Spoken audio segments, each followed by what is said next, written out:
હિંમતનગરમાં જાણીતી બ્રાન્ડના નામે નકલી માલ વેચવાનું મોટું નેટવર્ક ઝડપાયું છે. સાબરકાંઠા એસઓજીએ બાતમીના આધારે દરોડા પાડી અને નકલી ચા, બીડી અને સિગારેટનો જથ્થો કબજે કર્યો છે. વિગતવાર ચર્ચા કરીએ. નમસ્કાર, આપ જોઈ રહ્યા છો ન્યૂ ભારત ન્યૂઝ અને હું છું આપની સાથે વલ્લરી વ્યાસ.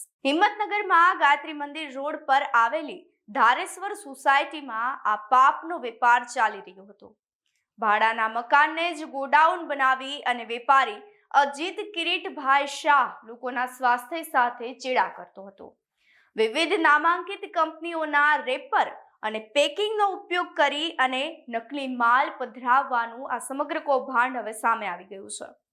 એસઓજીએ ઘટના સ્થળ પરથી કુલ 2.41 લાખનો મુદ્દામાલ કબજે કરી વેપારીઓની ધરપકડ કરી છે.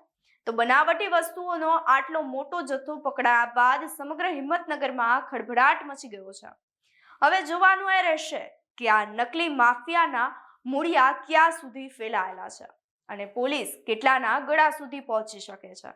આપનું શું માનવું છે અમને કમેન્ટ કરી ચોક્કસથી જણાવશું. તેની સાથે જ અમારી ચેનલ ન્યૂ ભારત ન્યૂઝને લાઇક, શેર અને સબસ્ક્રાઇબ કરવાનું ભૂલશો નહીં. નમસ્કાર.